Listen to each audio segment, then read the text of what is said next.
जय हिंद प्यारे बच्चों। देखिए प्यारे बच्चों, आज की इस वीडियो में हम लोग अर्थशास्त्र यानी कि इकोनॉमिक्स के चैप्टर नंबर 5 जो रोजगार एवं सेवाएं से रिलेटेड जितने भी महत्वपूर्ण ऑब्जेक्टिव प्रश्न बन रहे हैं सभी को इस वीडियो में हम लोग देखने वाले हैं। एक बात और जान लीजिए, ये जितने भी ऑब्जेक्टिव प्रश्न चैप्टर 5 का है सारे ही ऑब्जेक्टिव प्रश्न आपके टारगेट का जो एक ऑब्जेक्टिव बुक आता है आशीष पब्लिकेशन का, उसी से है। तो हम लोग क्या करने वाले हैं, आज चैप्टर नंबर 5 को जो है पूरा टारगेट का ऑब्जेक्टिव बुक में जितने भी ऑब्जेक्टिव प्रश्न दिए हैं सभी को हम लोग समाप्त करने वाले हैं।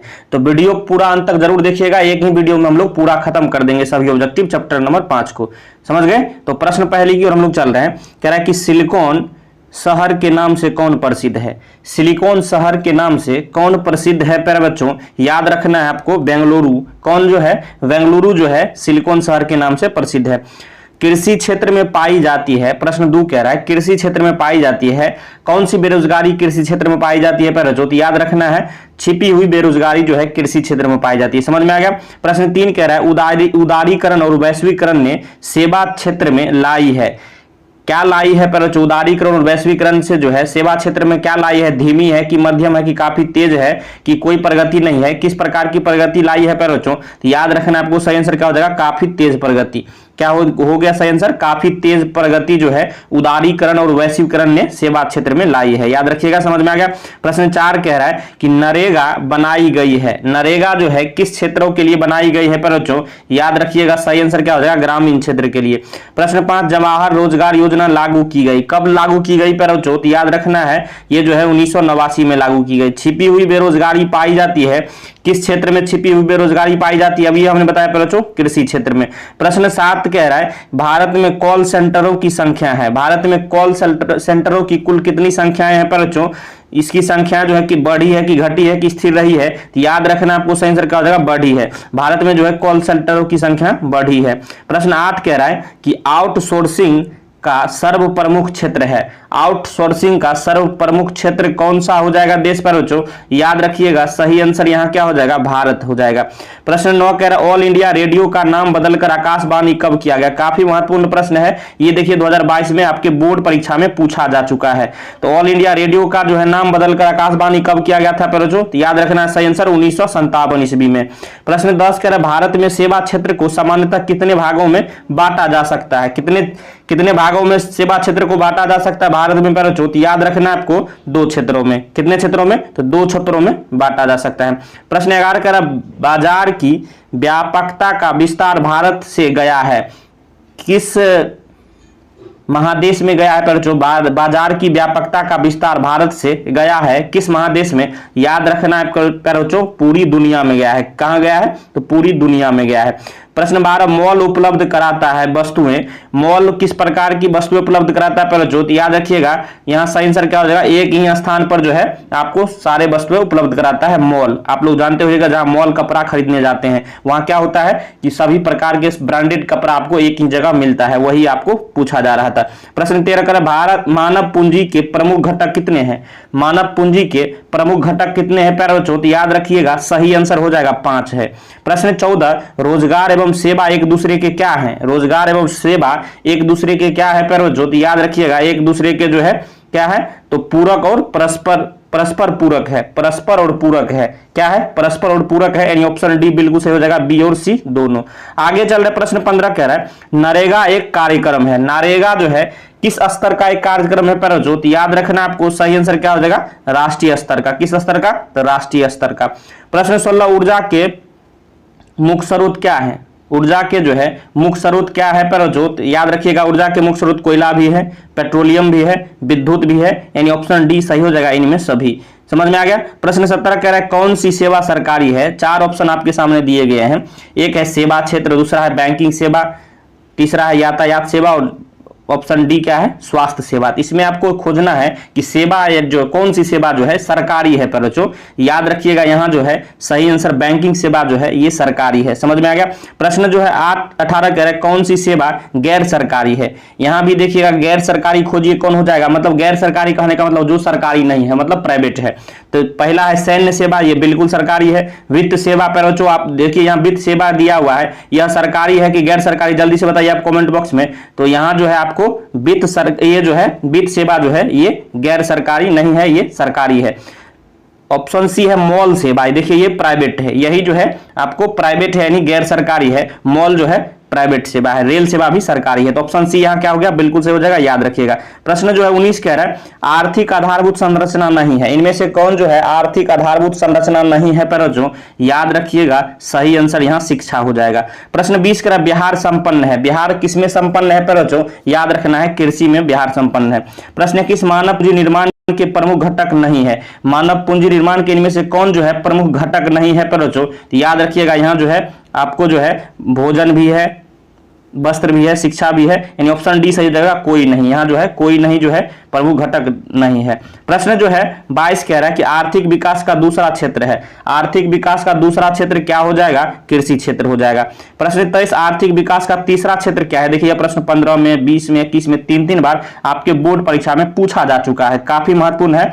तीसरा क्षेत्र क्या हो जाएगा आर्थिक विकास का, पर जल्दी से बताइए, यहाँ सेवा क्षेत्र जो है तीसरा क्षेत्र हो जाएगा। प्रश्न 24 कह रहा है कौन जो है बीमारू राज्य नहीं है, प्रश्न ये देखिए 13 में 16 में 18 में तीन बार आपके फाइनल बोर्ड परीक्षा में पूछा जा चुका है। तो बीमारू राज्य इसमें से कौन नहीं है, पर जो याद रखिएगा सही आंसर यहाँ क्या हो जाएगा, कर्नाटक जो है ये बीमारू राज्य नहीं है, याद रखिएगा कर्नाटक क्या है, ये बीमारू राज्य नहीं है। बिहार भी बीमारू राज्य है, उड़ीसा भी है, मध्य प्रदेश भी। क्लियर है, चलिए चलते अगले प्रश्न की ओर। प्रश्न जो है 25 कह रहा है मनरेगा शुरू हुई थी, मनरेगा जो है किस राज्य से शुरू हुई थी, पर जो याद रखिएगा आंध्र प्रदेश से, किससे, तो आंध्र प्रदेश में जो है ये शुरू हुई थी। प्रश्न 26 भारत सरकार ने किस प्रकार की शिक्षा को मौलिक अधिकार घोषित कर दिया था, किस प्रकार की शिक्षा को, पर जो याद रखना है प्रारंभिक शिक्षा को जो है मौलिक अधिकार घोषित कर दिया। प्रश्न 27 विगत वर्षों के अंतर्गत बिहार में किस क्षेत्र का सर्वाधिक विकास हुआ है, किस क्षेत्र का हुआ है सर्वाधिक विकास, पर जो विगत वर्षों में मतलब कुछ पीछे कुछ वर्षों में, तो याद रखना आपको सेवा क्षेत्र का, किसका, तो सेवा क्षेत्र का सर्वाधिक विकास हुआ है। क्लियर है, अभी अब हम लोग चल रहे हैं प्रश्न जो है 28 की ओर। यहां देखिएगा क्या कह रहा है, पर जो कह रहा है कि हमारे देश का कौन सा शहर सूचना प्रौद्योगिकी तथा सॉफ्टवेयर शक्ति का प्रतीक बन गया है, कौन सा शहर, पर बच्चों याद रखना है बेंगलुरु। प्रश्न 29 कह रहा है भारत का पहला टेलीविजन केंद्र कहां स्थापित हुआ था, कहां स्थापित हुआ था, पर बच्चों दिल्ली में। प्रश्न 30 किस आयु के वर्ग के बच्चों को निःशुल्क एवं अनिवार्य शिक्षा प्रदान करने का राज्य का यह दायित्व है, किस वर्ग के आयु के बच्चों को निःशुल्क शिक्षा, निःशुल्क एवं अनिवार्य शिक्षा प्रदान करना राज्य का दायित्व होता है, याद रखिएगा सही आंसर क्या हो जाएगा, तो 6 से 14 वर्ष के बच्चों के लिए। प्रश्न जो है आगे हम लोग चल रहे, प्रश्न 31 कह रहा है कि ग्रामीण रोजगार योजना पंचायत प्रखंड से अधिक कारगर नहीं हो पाया है, किसके कारण, पर जो किस कारण से ये जो है पंचायत से पर ये जो है अधिक कारगर नहीं हो पाया है, तो याद रखना आपको सही आंसर क्या हो जाएगा, तो ये बिचौलिया के कारण, बीच में जो आ जाता है उसके कारण जो है ये कारगर नहीं हो पाया है। प्रश्न 32 सरकार ने राष्ट्रीय पोषण सहयोग कार्यक्रम अथवा मध्याह्न भोजन आरंभ किया है, कब से किया है, पर बच्चों याद रखिएगा सही आंसर इसका क्या हो जाएगा, तो अगस्त 1995 से किया था, कब किया था, अगस्त 1995 से। प्रश्न 33 कह रहा है एक अर्थव्यवस्था के किस क्षेत्र को सेवा क्षेत्र कहा जाता है, याद रखिएगा बच्चों तृतीय क्षेत्र को सेवा क्षेत्र कहा जाता है। सेवा क्षेत्र के विकास के लिए किसका विकास अधिक आवश्यक है, पर बच्चों किसका विकास अधिक आवश्यक है सेवा क्षेत्र के विकास के लिए, याद रखना है पर बच्चों मानवीय संसाधनों का। प्रश्न 35 भारत के कार्यबल अथवा कार्यशील जनसंख्या का कितना प्रतिशत क्षेत्र कृषि में संलग्न है, कितना प्रतिशत, पर बच्चों याद रखना है सही आंसर हो जाएगा 65 से 70% कृषि में संलग्न है, मतलब लगा हुआ है। प्रश्न 36 कह रहा है सेवा क्षेत्र का निर्माण होता है, किस कारण से सेवा क्षेत्र का, किसके द्वारा सेवा क्षेत्र का निर्माण होता है, याद रखना है पर बच्चों यहाँ जो है परिवहन सेवाओं द्वारा भी होता है, संचार सेवाओं द्वारा होता है, वाणिज्यिक सेवाओं द्वारा होता है, यानी ऑप्शन डी हो जाएगा, इनमें सभी के द्वारा होता है। प्रश्न 37 करें निम्नलिखित में कौन उपज है, कौन संचार सेवाओं का अंग है, पर याद रखना है सही आंसर यहाँ क्या हो जाएगा, सही आंसर हो जाएगा ये सभी जो है यहाँ आपको संचार सेवाओं का अंग है, समाचार पत्र भी, टेलीविजन भी, और टेलीविजन और टेलीफोन दोनों भी। प्रश्न 38 भारत को किस उद्योग के क्षेत्र में अधिक सफलता मिली है, किस उद्योग में, पर बच्चों याद रखना आपको कंप्यूटर सॉफ्टवेयर में। प्रश्न 39 एक अर्थव्यवस्था का आधार निर्माण होता है किसके द्वारा, पर बच्चों याद रखना आपको सही आंसर क्या हो जाएगा, ये जो है सेवाओं के द्वारा जो है इसका आधार निर्माण होता है किसी भी अर्थव्यवस्था का। प्रश्न 40 कह रहा है कि भारत की परिवहन सेवाओं में कौन सर्वाधिक महत्वपूर्ण है? कौन सर्वाधिक महत्वपूर्ण है बच्चों? तो याद रखना आपको रेलवे जो है सर्वाधिक महत्वपूर्ण है। प्रश्न 41 मानवीय पूंजी निर्माण के प्रमुख घटक कौन है बच्चों? याद रखिएगा यहाँ जो है स्वास्थ्य सेवाएं भी है, आवास भी है, शिक्षा एवं प्रशिक्षण भी है, यानी ऑप्शन डी बिल्कुल से हो जाएगा इनमें सभी, उपर्युक्त सभी। प्रश्न 42 को समझिए, कह रहा है ग्रामीण सड़कों का निर्माण किस योजना के अंतर्गत किया जा रहा है? किस योजना के अंतर्गत बच्चों? तो याद रखना आपको प्रधानमंत्री सड़क योजना के अंतर्गत। प्रश्न जो है 43 कह रहा है विकसित देशों की कार्यशील जनसंख्या का अधिकांश भाग कार्यरत रहता है किस क्षेत्र में बच्चों? याद रखना आपको सही आंसर होगा सेवा क्षेत्र में। प्रश्न 44 कह रहा है निम्नलिखित में कौन बीमारू राज्य है? तो याद रखिएगा बिहार जो है आपको बीमारू राज्य है। प्रश्न 45 कह रहा है कि भारत जो है अंतरराष्ट्रीय स्तर पर किस क्षेत्र में महाशक्ति के रूप में उभर कर आया है? याद रखिएगा किस क्षेत्र में? तो सॉफ्टवेयर के क्षेत्र में। प्रश्न 46 इनमें कौन जो है आर्थिक विकास क्षेत्रों से संबंधित नहीं है पर जो? याद रखिएगा यहाँ सहकारी क्षेत्र जो है ये आर्थिक विकास क्षेत्र से संबंधित नहीं है। प्रश्न 47 नरेगा कार्यक्रम के नाम के साथ किस व्यक्ति नाम जोड़ा गया है पर जो? तो याद रखिएगा किसका नाम?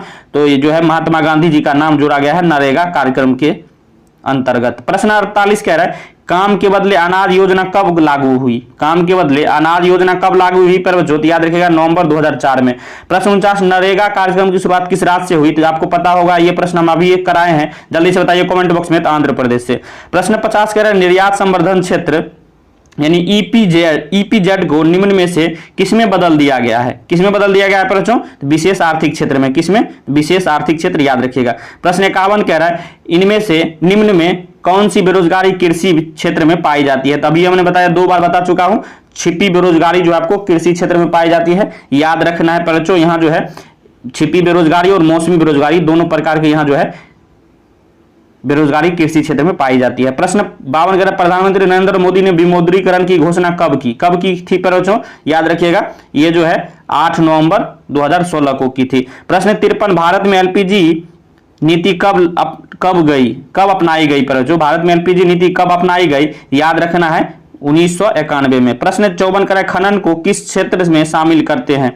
खनन को जो है किस क्षेत्र में शामिल करते हैं पर जो? याद रखिएगा इनको जो है कृषि क्षेत्र में शामिल करते हैं खनन को।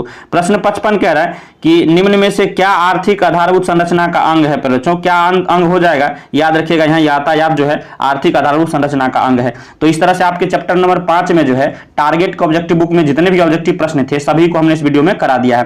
कमेंट बॉक्स में आपको बताना है वीडियो कैसा लगा है। अगर वीडियो पसंद आया हो तो लाइक करिएगा, चैनल पर नए सब्सक्राइब कर लीजिए क्योंकि इस तरह का बेहतरीन वीडियो आपको हमेशा इसी चैनल पर मिलता रहेगा। वीडियो देखने के लिए धन्यवाद, मिलते हैं नेक्स्ट वीडियो में, तब तक के लिए जय हिंद, जय भारत, वंदे मातरम।